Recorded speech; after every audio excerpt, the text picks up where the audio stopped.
It's been brought to my attention that one of the twins may have a little bit of rust on her backside that needs my attention, and could I take a quick look and sort it out? It's not the one that I drive, I hasten to add, which is that one, so it leaves this one. Let's have a look what we've got to deal with, shall we?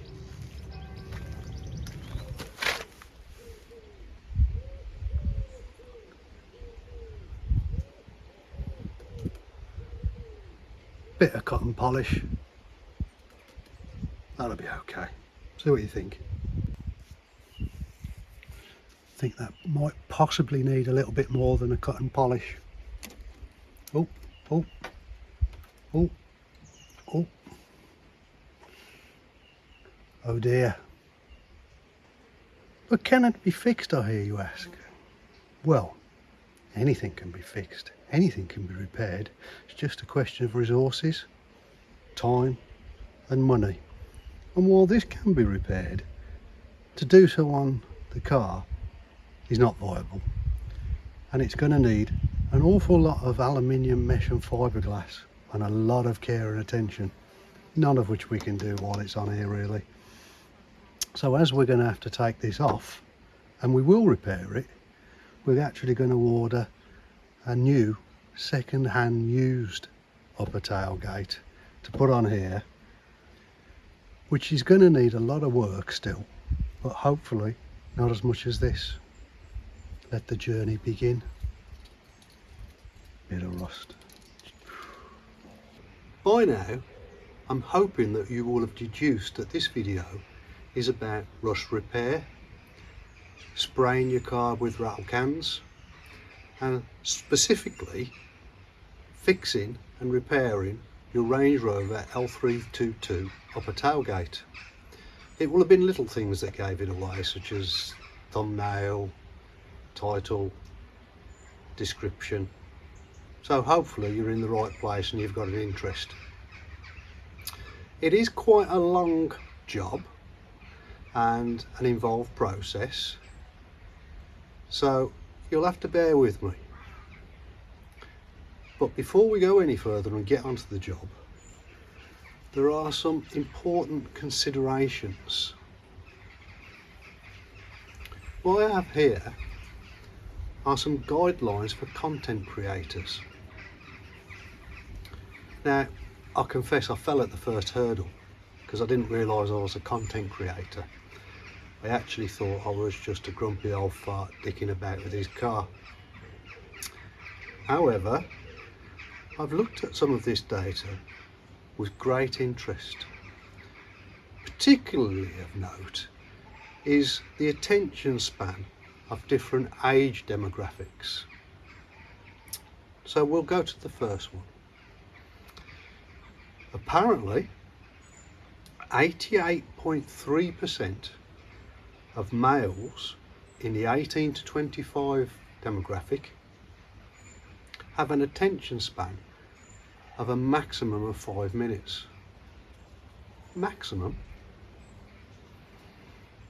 If I wish to cater for that demographic, I should aim to have my video complete within 5 minutes.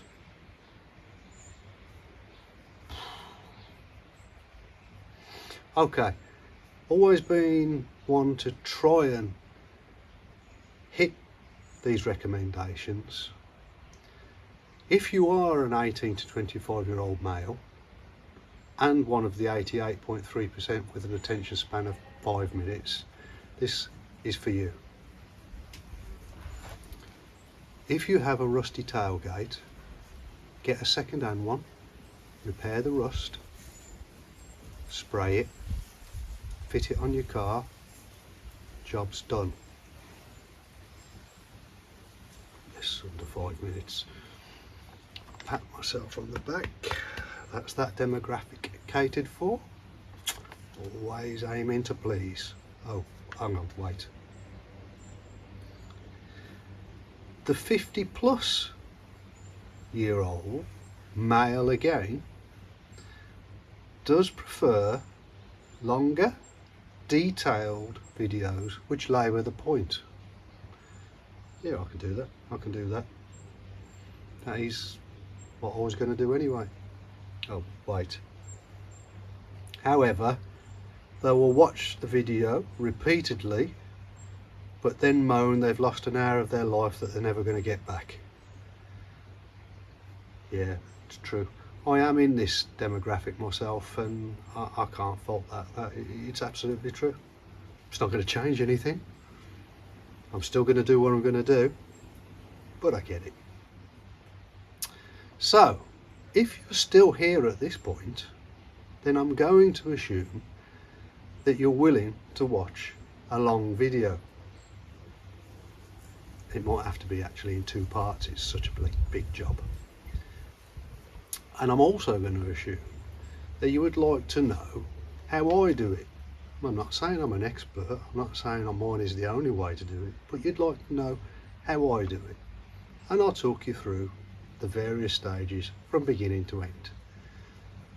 I will actually take the piss out of things that annoy me on the way, because that's all part of being a 50+ male and a grumpy old fart dicking around with his car.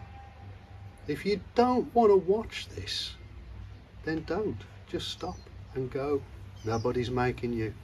If you don't have the willpower yourself to stop, ask for the help of a responsible adult. Get them to switch it off for you. You still here? Okay. Let's begin. It should be a lot of fun. I do like a nicely packaged parcel.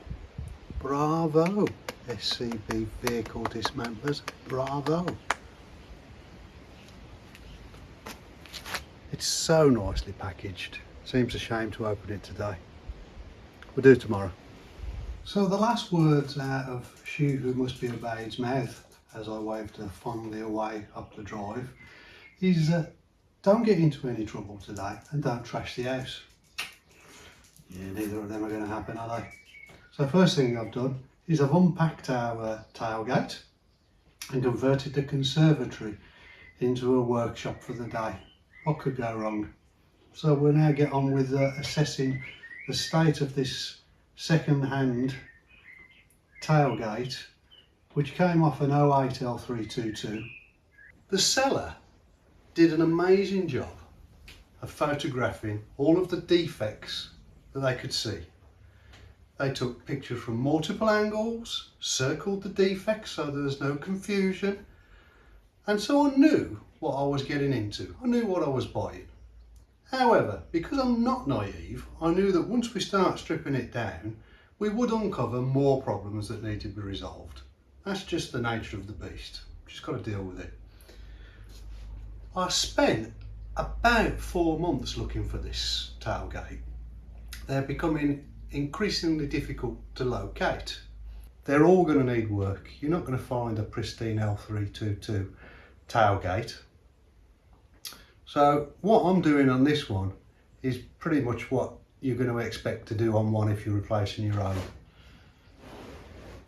I paid just shy of £240 for this tailgate, and that was delivered. And considering it's gone from all the way up in Midlothian and was packaged very well, I'm happy with that. I've seen them priced from about 180 something pounds in condition far worse than this, up to sort of £400 or £500 in condition about comparable to this. So I'm happy with what I paid. And SCB vehicle dismantlers did a good job. Their communication was good, their price good, their packaging was good. And we now need to dig in and have a look and uncover the true extent of what we've got to deal with. So looking at the inside face, which is the face that is exposed to all the spray off the road, the water, the salt, as well as all the water from inside the tailgate. So it takes a bit of a beating. And I know that if we can see surface rust, which we can, we're going to uncover a lot more of it. So now, as we can see, rust running along this seam, I already know that that seam sealer will have failed, and it's just basically holding on with a bit of paint, a bit of lacquer and a bit of rust. And the water will have run all the way along that seam, and I also know that that's going to be an indication inside that the seam's going to be rusty. Also supported by the fact that both drain holes are a lovely rusty orange and blocked. Again, nothing that concerns me. We just get in, sort it out and make it look beautiful. So now we've assessed the inside of the tailgate, we need to have a look at the outside face of the tailgate and look at the damage we've got there. So let's flip it over. So we've now flipped the tailgate over so we can assess the damage that we can see on the outside face of the tailgate, and I'm reliably informed by she that drives this car that that's the important surface, because that's the one that everybody can see. So I think what I'm being told is it doesn't matter what it looks like inside, it's just got to be beautiful on the outside when it's parked in the car park at Marks and Spencer's. Anyway, I shall do a good job inside and out. So let's dig in and have a look what we've got here. We've got plenty of bubbles, scratches, dents, stone chips, and once we take this surface paint off, I'm expecting to find even more. Each one of these bubbles will certainly be hiding rust. That there is quite a nasty set of bubbles and dents. It's chipped pretty much the entire length. So we've got quite a bit of work to do. Nothing we can't do, nothing that worries us. Just head down, get on with it.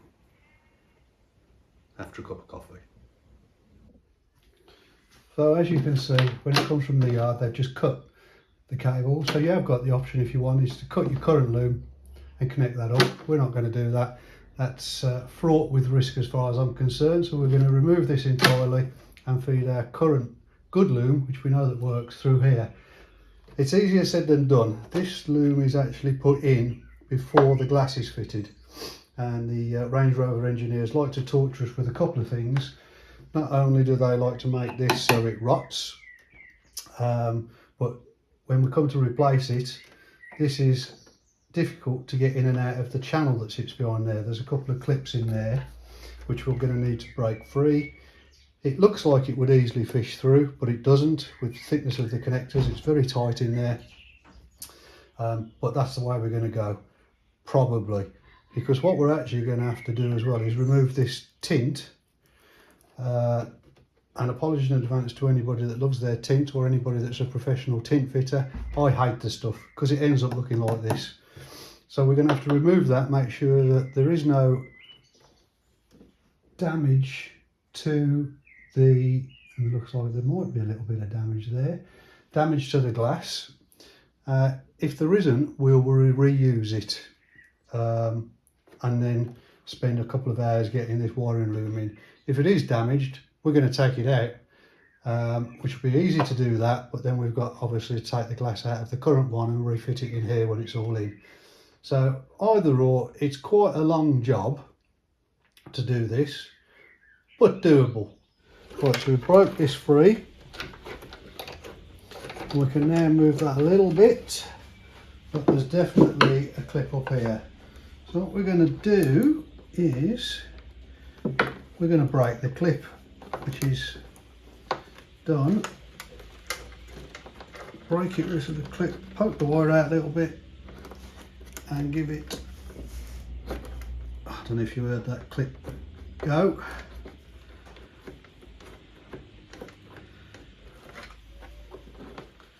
So that is now free of the clip there. And make sure This is wrapped around a clip.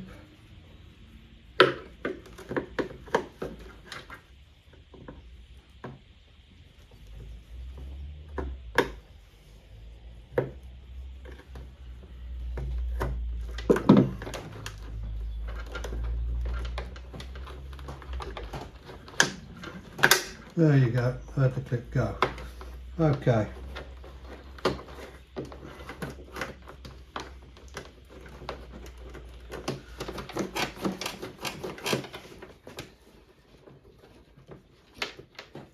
Double up, see if it will come through. It will. There's another clip there, I think.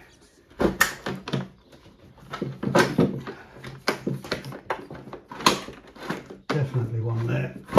Okay, so that's out. Not too worried about that.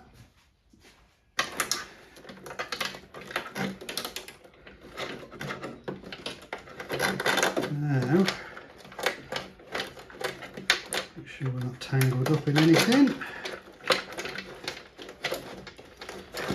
This, we're going to pull through the top.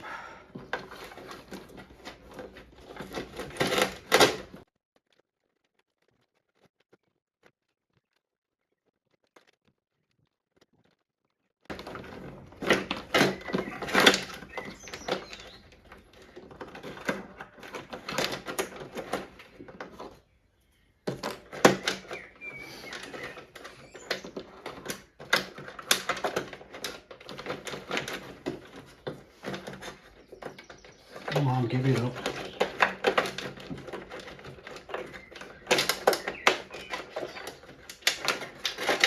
Okay, so there we go. That's the old main loom out. So on this side, which will be when it's on the car, when you stand at the back, the left hand side, there is this, which is for the heated screen. Doesn't run down the channel. In fact, nothing runs down this channel, so that can stay for now. So let's remove this rear upper spoiler and brake light, 10mm socket. There's 3 bolts, although there's one missing on this one.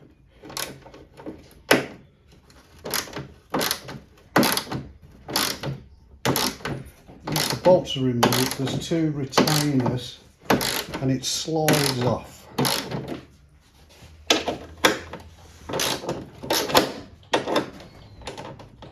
Which we may have to flip it all the way up to do that.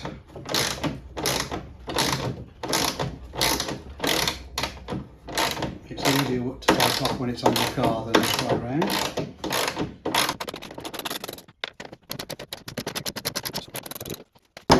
There we go. Okay, so before I tackle the tint removal, I'm going to take the number plate light assembly off.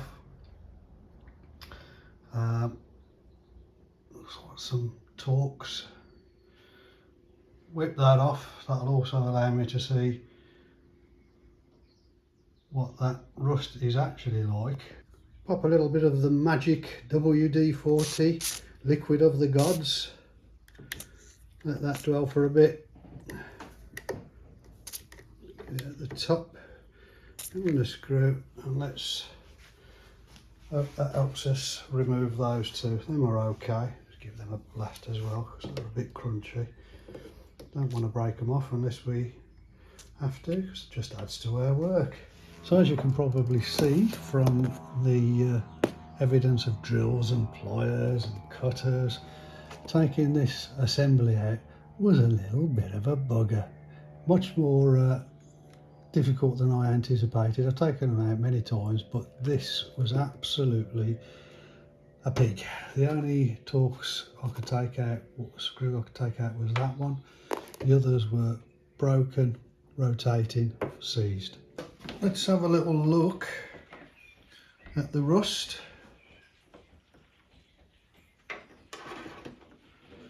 With our little scope.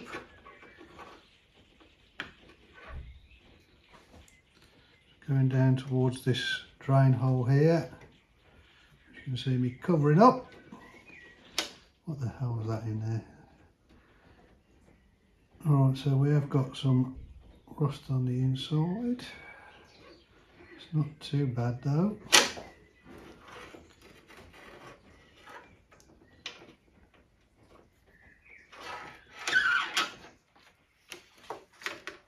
Have a look at this end.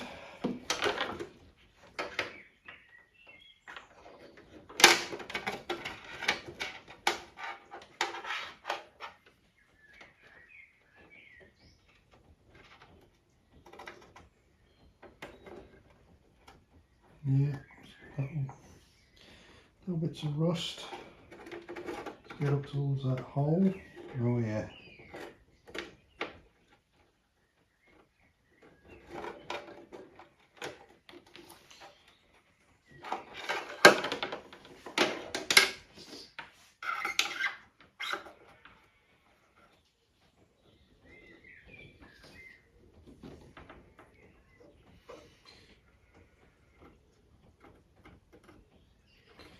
So that's round that hole there.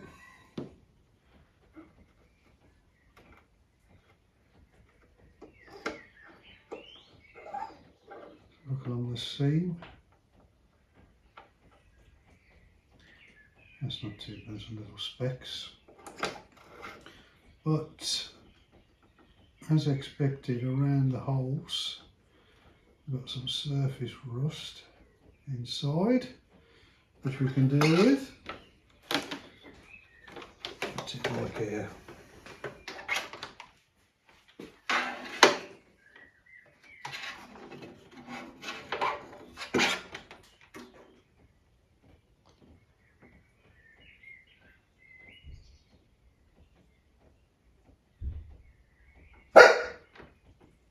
Oh, you're telling me something.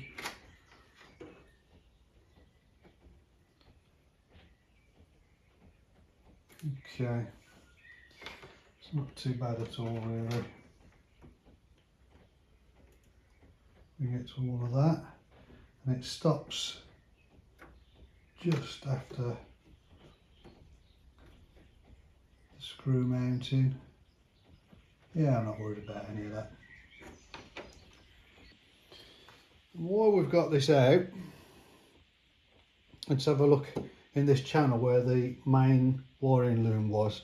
You remember there was a clip just there and we suspected there was some in here somewhere which we broke the loom free of, so let's have a look. Yeah, there's a clip there, which is about there I guess. And then further up, as you can see, it makes it difficult to get them through. Further up, there's another clip, which is about there I guess. Okay, and then we're up to the corner. So after an extended lunch break, and I do mean extended, that one was 18 hours, we've now rolled into the next day and we're going to tackle the tint removal. There are a few methods to remove tints from glass. One thing they all have in common is heat. The objective is to remove the tint and the adhesive all in one go, so you haven't got to spend hours scraping adhesive off. In reality, you're going to be lucky not to be scraping some adhesive off. There's the tried and tested, which everybody will tell you is free, black plastic bag, soapy water and leave it in the sun. Well, as we live in the UK, there's a bit of an absence of hot sunny days, so unless you're prepared to wait around and catch it just on the right day, that's not viable for us. There's the steam method, where you're going to steam it off. Again, it's hot. I haven't got a steamer, so I'm not going to use that. I'm going to use the heat gun. I love my heat gun. If you haven't got a heat gun, you can obviously use a hairdryer, liberate it from your partner and do it under the cover of darkness and don't get caught. Return it by the time anybody notices it's gone. I'm not going to use a hairdryer because I'm still reeling from the bollocking I've had for doing this in the conservatory. But we're going to use the heat gun. Looking at the state of this, I think we'll be extremely lucky to get it off in one go. I'll show you in a second. So we're going to be having to remove a couple of bits of tint. We're going to be having to remove some adhesive, I suspect. We might be lucky. So let's get stuck in and get it off. I'll just show you what it looks like. I mean, look at it. It's staggeringly good, isn't it?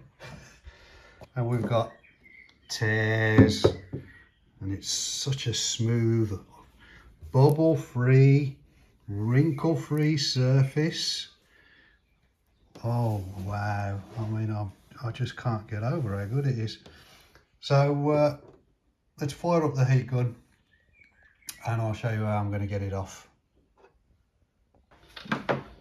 So on my particular model of heat gun, I can actually control the temperature. The sweet spot for temperature is between, on average, 50 to 60 degrees C, which off the top of my head is about 120 to 140 Fahrenheit if you prefer such things. So we're going to warm it up to about 50 degrees. Keep the heat gun moving and try and peel a little bit up. Being careful not to keep it in one place too long, particularly as we're on a defrosted screen.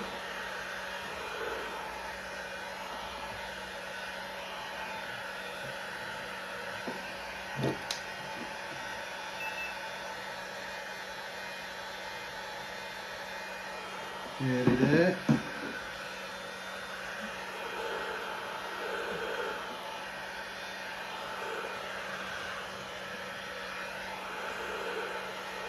If you keep it in one place too long, it'll bubble up and cause all kinds of damage.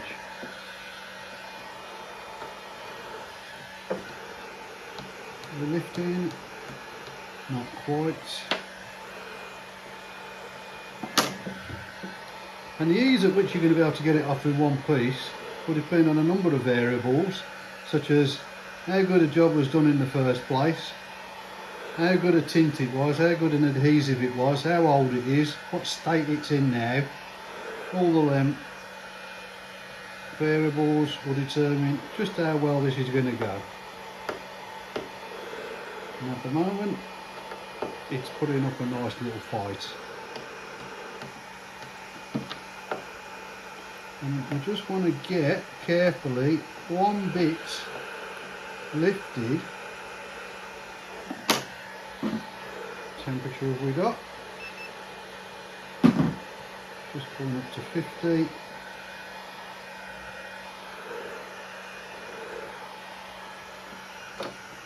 It's not quite as boring as watching paint dry, but it's close. There we go, a little bit coming up there.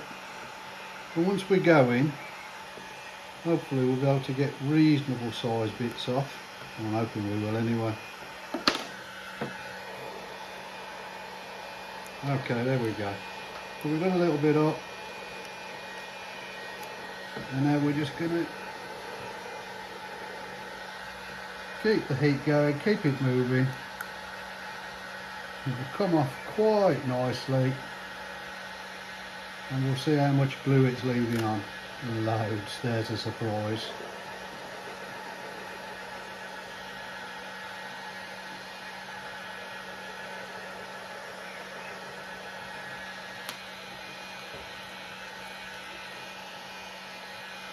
Lovely. So we're going to be able to get the film off, but a lot of adhesive is going to be left.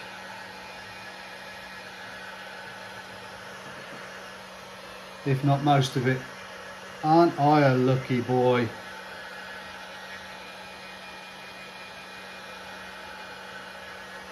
So as I say, it's not quite as boring as watching paint dry, but it's close.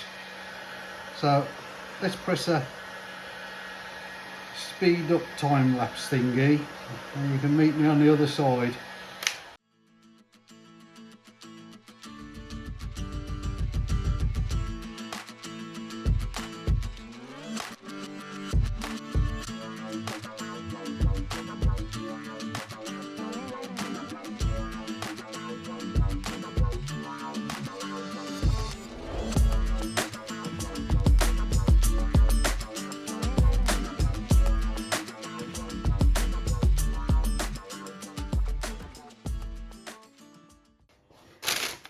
this is boring.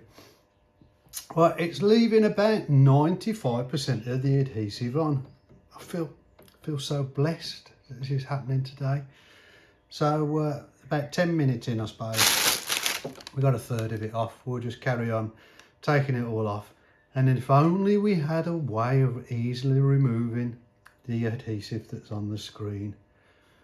Bear with.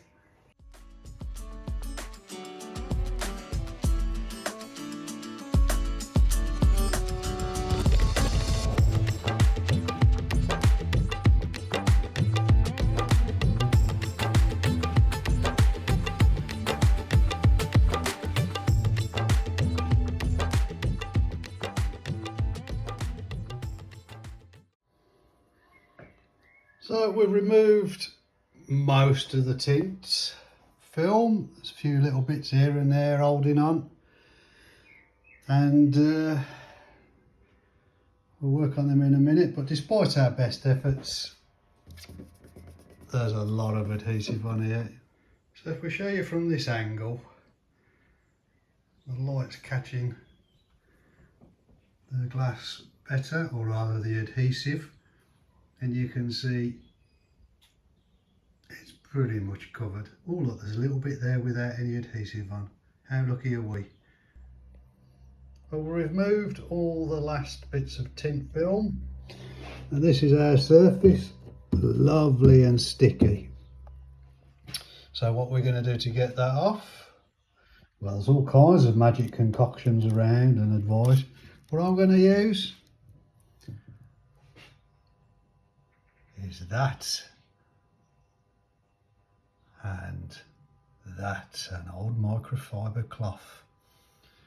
Want to see how it works? Prepare to be amazed. So all we're going to do, make sure it's not too warm, it's back to temperature, good. Let's pick a lovely little spot in the middle. There we go, squirt, rub. Oh, try not to smash the place up. And bingo bango, adhesives off.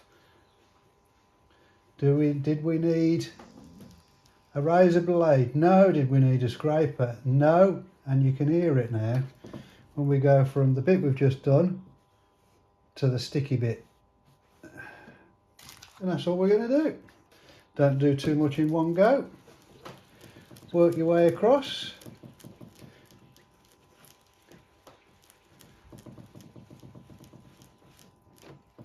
Right, can you see that? I don't know if you can see that. So there's no adhesive there, adhesive there, adhesive there. Zoom in and have a look. That's the bit we've done. So all it is a case of working our way across the glass now.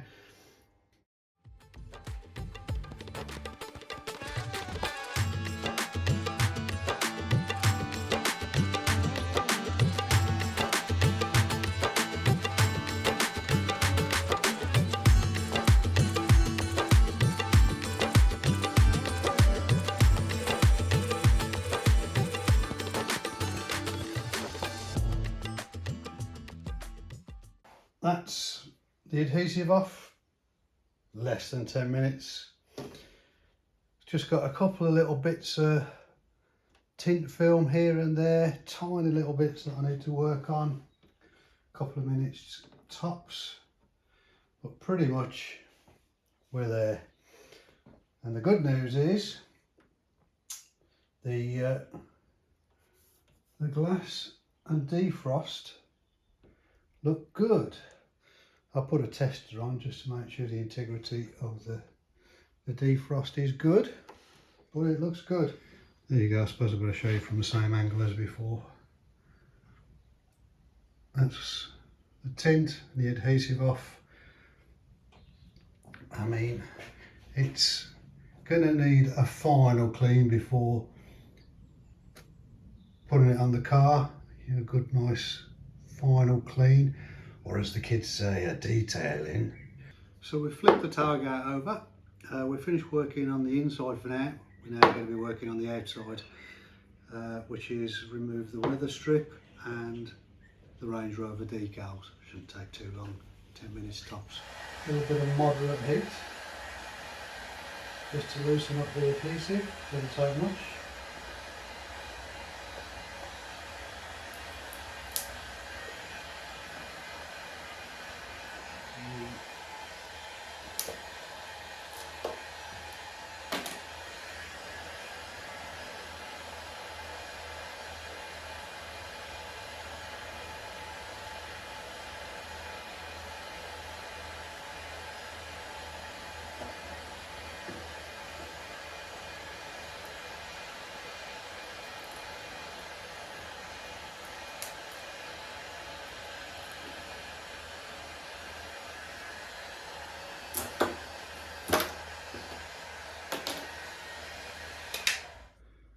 Removing the weather strip's not a difficult job, but it's held in with a clip that sits behind the back of the glass. You don't want to be going poking anything metal in there. You know, call me old fashioned, but jimmying bits of metal against bits of glass is never a good thing. So find yourself something that you can get in and jimmy it free a little bit. Just trying to manoeuvre you into a position where you can see. So that's in there now. Put it a bit closer. And now you can see that that's come out from under the glass. So now we're going to go under there because we're not going to touch the glass and pull it up. Need a little bit more room.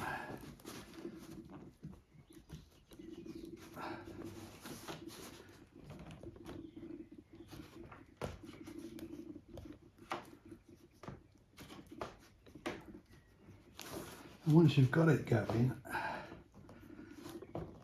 and you're safe, which is about there, you might not even need the pliers. There we go.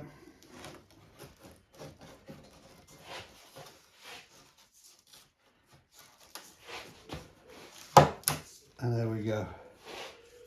And that is a weathered weather strip, which we won't be reusing. So the time has arrived where we can start doing the bodywork prep. We've removed this weather shield rubber from the inside bottom, which just clips on. Make sure it's not hiding any nasty rust under there. There's a tiny little bit, but nothing bad. And we've assembled a smorgasbord of products to help us tackle this rust. So we're actually just going to knock as much of this surface rust off we can, knowing that whatever we can see, rust always travels a lot further we can see.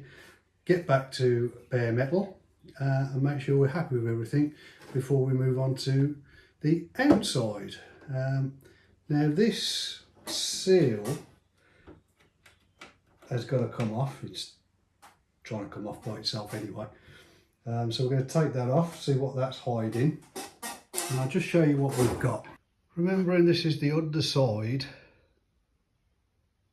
of the inside, and this is a drain hole, and in that drain hole, if you can see, is what looks like, there it is, little flakes of rust, but the shiny stuff is actually the coating that's on the inside, which over the years has failed, peeled away, and with all the tailgate going up and down and banging, has accumulated in this hole, which of course you want to be free, so any water that ingresses into there drips out there and exit on the outside of your lower tailgate. So it's actually got blocked up, so when there's water been ingressing in there, it's actually starting to cause rust down there, which is travelling down the seam. So we've got to make sure that that is completely cleaned out and dealt with in there, and there's no more bits of the protective film in there that's going to cause the same problem again. And we come along to the seal, and as we can see, there's some rust there and all along the seal. Then we're coming along to where the number plate assembly sits. This is the worst bit, and so we've got special attention there, and as you can see the seal is wanting to give up, so that's got to come off anyway. The seal's got to come off all the way down, which will pop off in a second, and we can find out what's underneath it and deal with it. So let's lift this seal off to start with. We're going to replace it.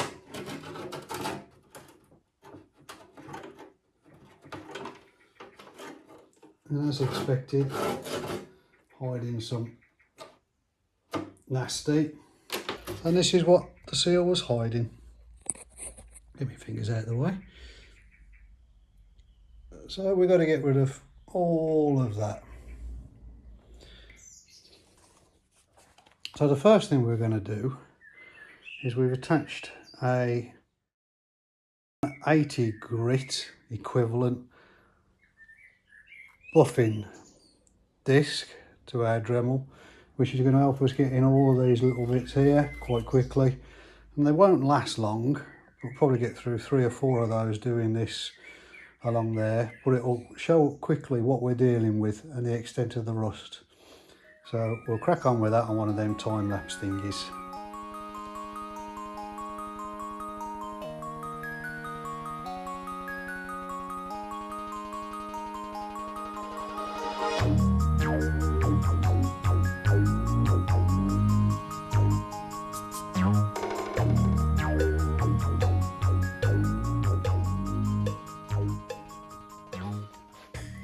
So I'm going to knock this bit down with a bit of 180 grit, nothing fancy. See if we can get back to good bare metal.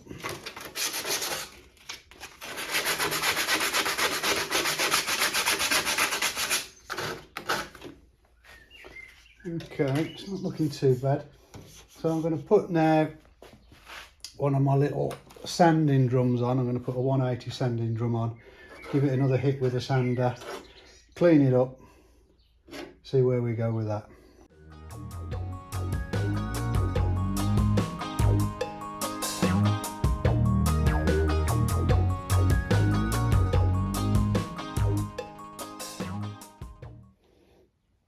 So one little sanding drum in, we're starting to see some metal, we're starting to get there. This is going to take a bit more work. We've got to just carry on until we've got rid of all of that, and we've come all the way back up till we can see metal and there's no rust. That's strong. Yeah, that's all doable, all doable.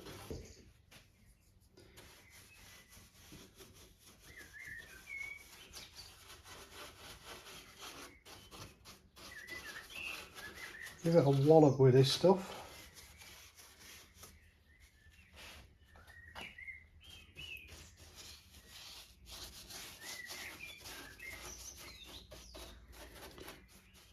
Let it sit for a bit. Can we give it another wallop? Give it a bit of a wipe. Don't forget to do go in there. Give it a bit of a wipe and see what actually comes off.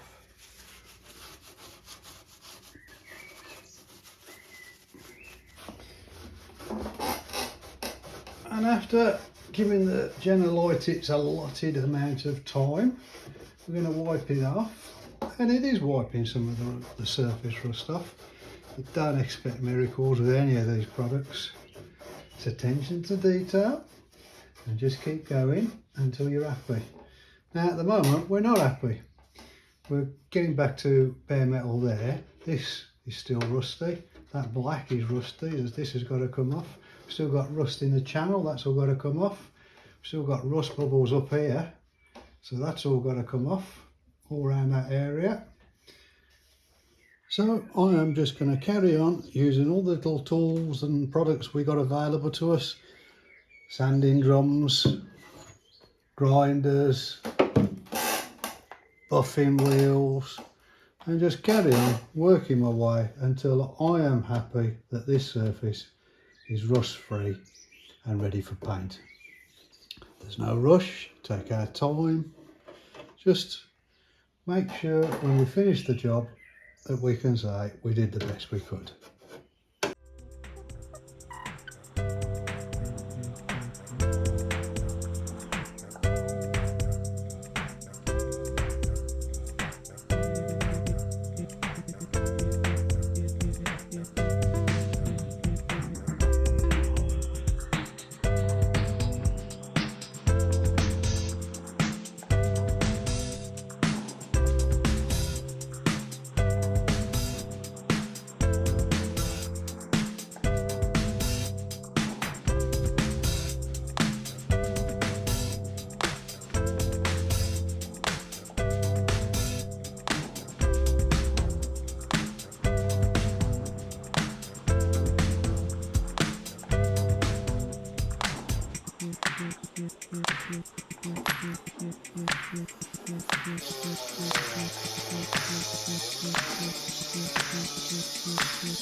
So I've been going now for about an hour, and you can see the progress we're making, but we're not there yet.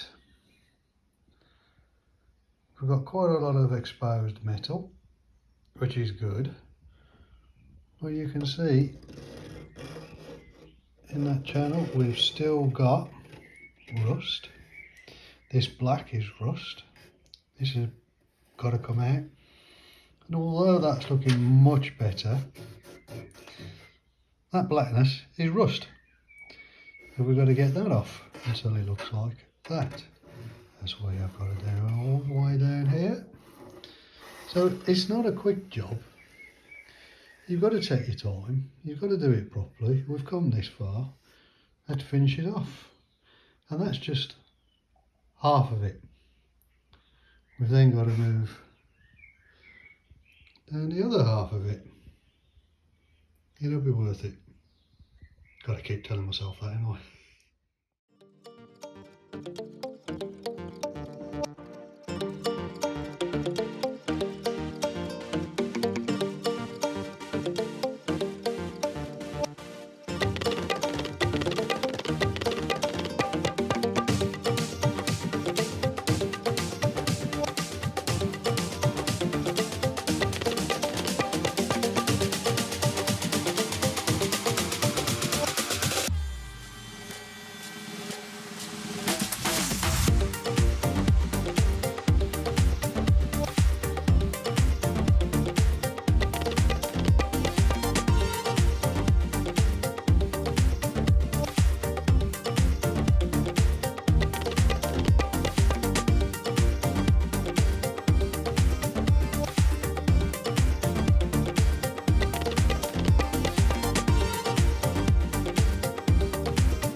So we're now getting there. We've dug out all the little bits that we can and we're pretty happy with it. It's not perfect, but we're nearly there.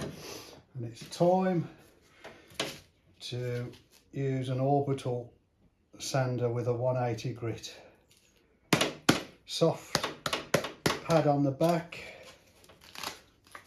180 grit, wet and dry. So without further ado, let's give it a little blast with 180.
I'm happy now with this side to flip it over and start working on the front. So we flipped it over, we're on this side, and in the nice light we can see we've got plenty of little dents,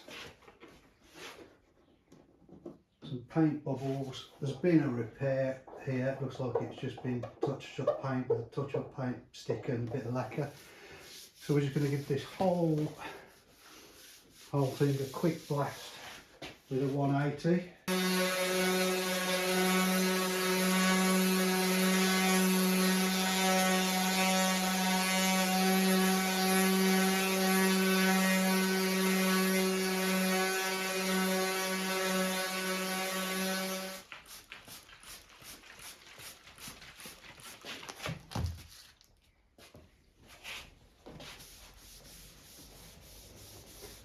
So not as good as it first appeared, that's for sure. So we've got some scratches, little dents, a little bit of corrosion, bit of a repair, corrosion, little stone chips, more stone chips, nothing too horrendous. This is all pretty good, to be honest. And then down the bottom, that's all going to have to come off back to the metal. And we'll have a look in there later, but we've got some more bubbles and stone chips. Lacquer's come off there, but that doesn't matter because we're going to be coming all the way up to the glass and redoing that. So not quite as good as I expected, but not too bad. So same process as before, we're just going to chase the rust on these rust spots, see how far it goes.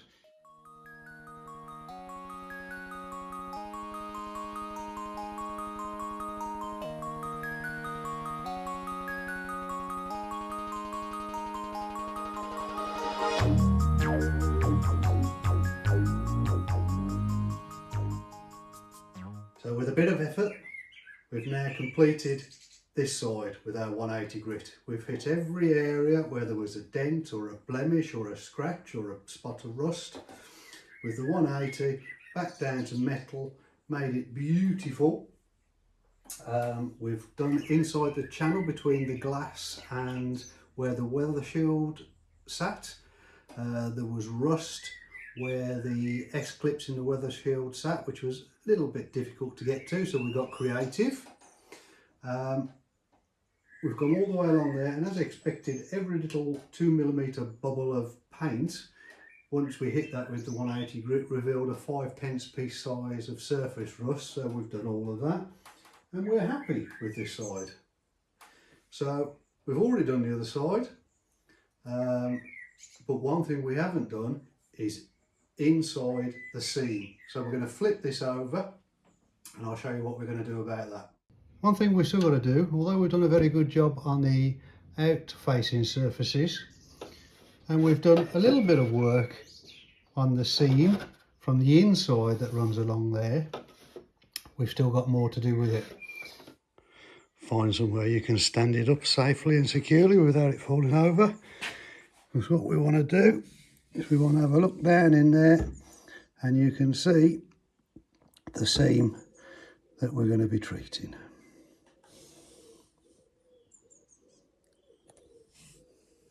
Reach for your trusted favourite rust converter.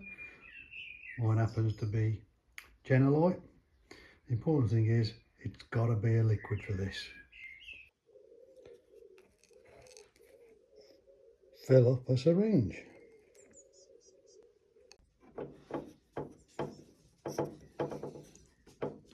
Take your syringe and let it dribble all the way down.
And there you go, a nice little line of rust converter liquid is in the seam. And then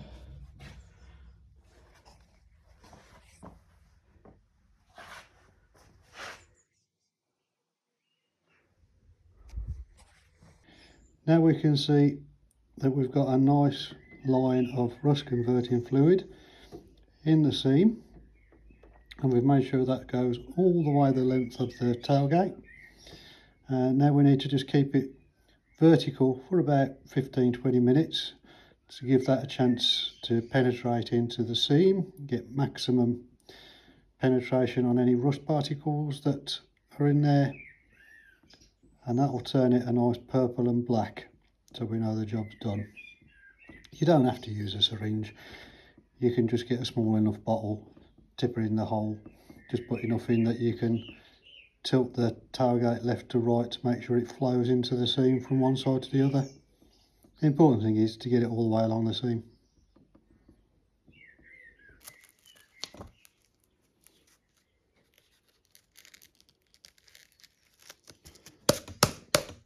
$3.20.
So there's a coat of epoxy primer. When we say epoxy primer, it's really a sealer. Let's not forget that almost all of this is going to be behind weather shield and trim, and the only bit that we're actually going to see is this little bit here, as this will also be under the number plate light assembly. There's a little spot of epoxy primer there. That's not a big issue, putting aside the fact that it's going to be on the weather strip anyway. It'll take seconds to flat down. And so we're now ready to move on to the next part, which is to replace the seam that runs all the way along there.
So there we have it.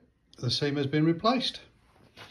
Now, if you had a steady hand, you could have probably done that without the aid of masking tape. Unfortunately for me, I don't have what you would call a very steady hand.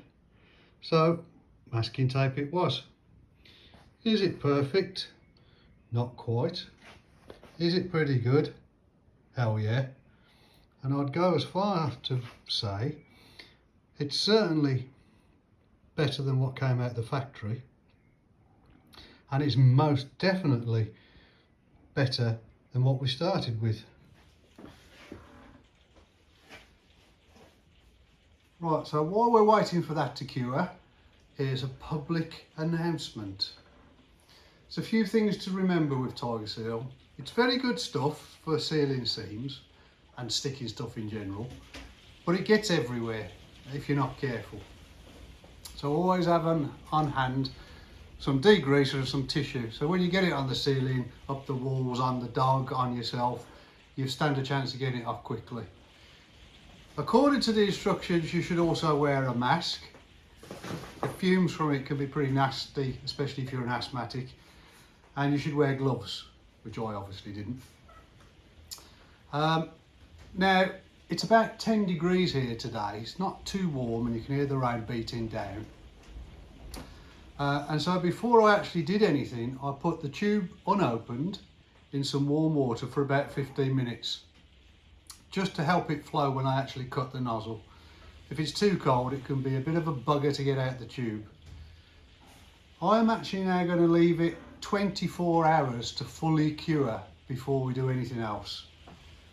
Maybe overkill, but I like overkill.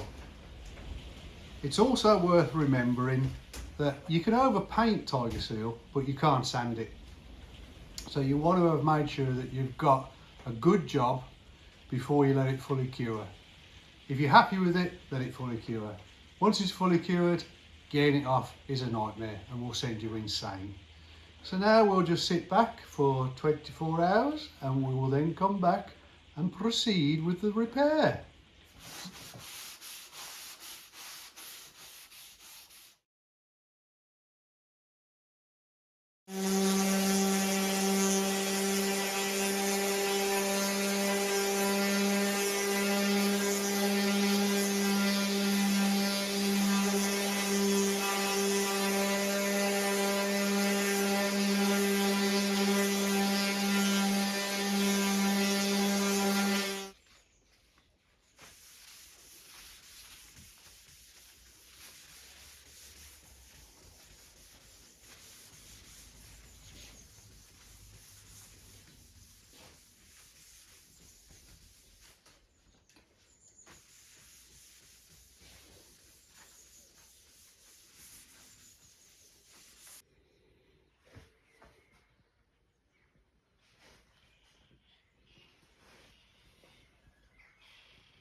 Well, what could it mean? Other than I'm a fan of UPol, it means we've arrived at body filling time.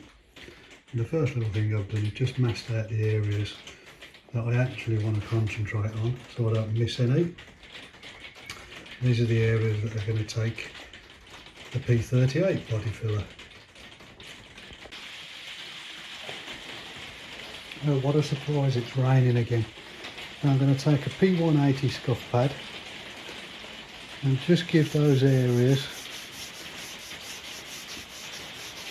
a scuff over, ready for the filler. Nothing dramatic, nothing too hard. And that will also highlight where the dents are for us. That's enough.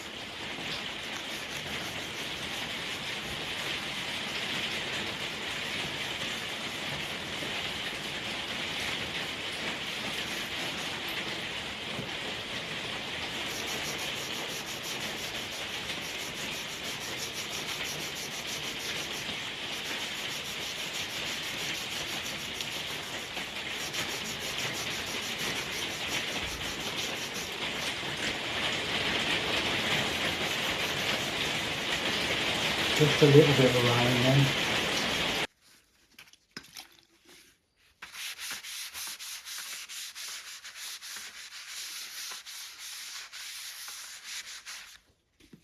Don't forget to degrease.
Well, that's certainly not my finest example of body filling, but it is what it is, warts and all. I've definitely created myself a little bit more work than I wanted, but we are where we are. Let's get on with it. P180. This is a curved panel, so I'm going to use a soft pad to follow the contours. And let's just give that a quick rough block down.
Well, after another 30 to 40 minutes of messing about that I wasn't anticipating, that's what we've got.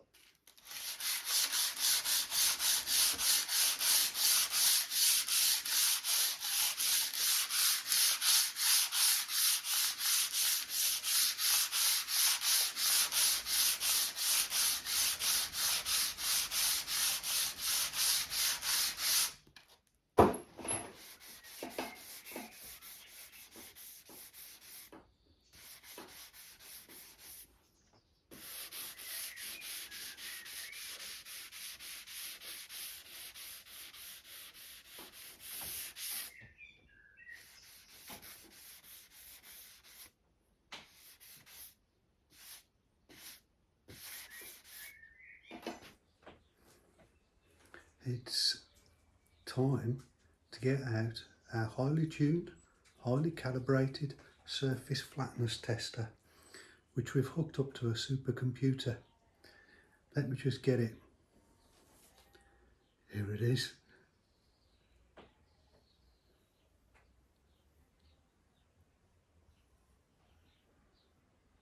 Lovely.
Let's show you how easy this hair comes off. Soft flexible pad, 220 grit.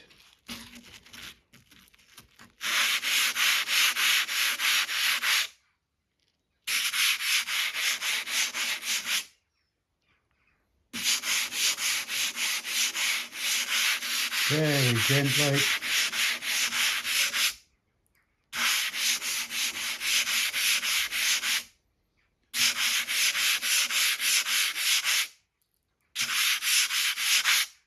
And it's gone. Now we're going to be going over this entire panel with this soft pad. So let's do that now.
And we're done. Well, this bit anyway. So we've touched up all the bits where we'd applied the Dolphin glaze with some epoxy primer. And we can now consider this stage finished. Hurrah! Well, today, partly because I've been ejected from the conservatory and partly because it appears on the face of it to be a nice day, I'm going to attempt to do some body work outside. What could go wrong?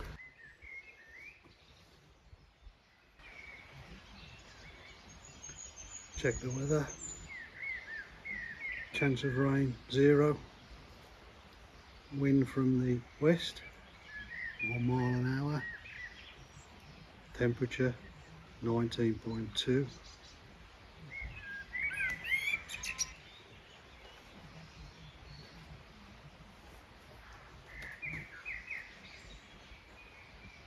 All systems go.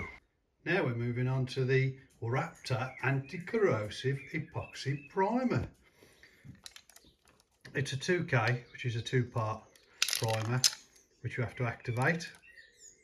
The nozzle on this can be adjusted, so you can have fan or tight spray, vertical or horizontal spray.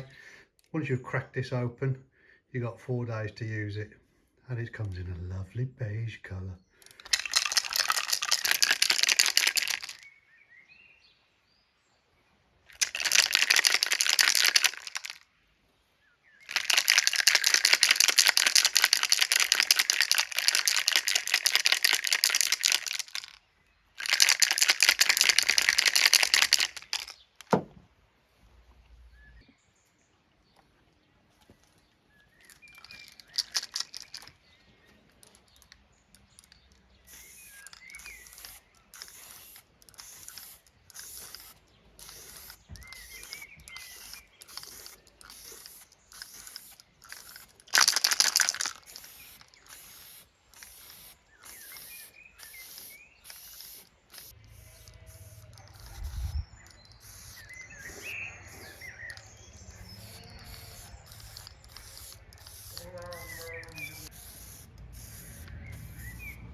So I'd like to share my experience of this Raptor 2K epoxy with you, which hasn't been great. To sum up, the spraying of this product equates to somewhere between spraying liquid cheese out of a fire extinguisher and a little fizzle of nothing, and then subsequently it stops working. Again,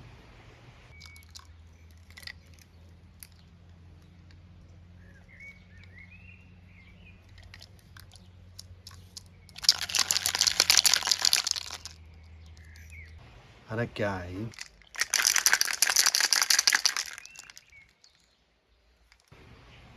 and again.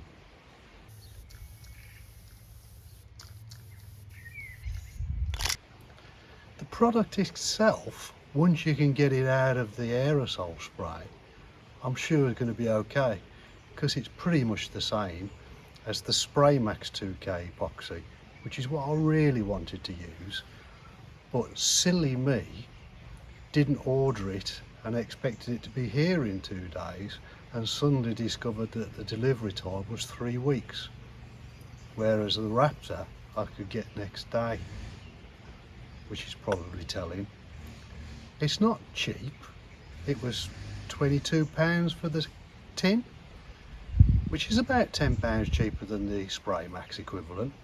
So it's been a fight to get this on the tailgate.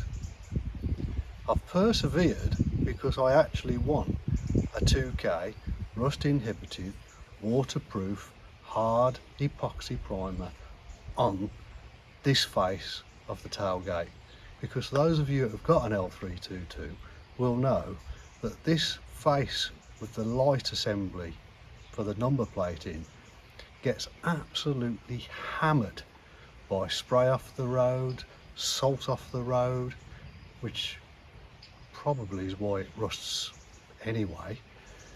So I wanted to give it the maximum protection and the maximum sealant I can. So I persevered with the Raptor. I've used nearly 3/4 of that tin just on the back of the tailgate. I've got no intention of putting it on the outside of the tailgate. The rest of it will just go in the bin. Lesson learned, possibly. Anyway, we'll let that harden off. It's going to take a little bit more sanding. Then we'll get the whole tailgate back in the conservatory and carry on with the other side. Oh, happy days. And the weather is still fine. Oh, the joys of an English summer. Look at that for hail. This is why we don't do bodywork outside. So it seems a reasonable place to pause, and we'll call this part 1. In part 2, we're going to get to do some actual painting, clear coating, fitting the tailgate onto the car, cut and polishing and making it all look pretty. We've done the lion's share of labour hours. We've spent 10 hours to get to this point. That's an awful lot of preparation. And that's the key. Preparation, attention to detail is going to give you a good final job. The actual painting, putting the rattle can spray on, is actually quite quick. You've just got lots of drying time. And as you've seen throughout this video, I've posted regular updates on how long my hands-on time of this job has been. That excludes drying times and waiting for things to cure. That's physically the amount of time I'm actually on the job. So I take my hat off to anybody that can do this job in 4 hours and get a good result, because I can't. So, next part's coming up. Take care.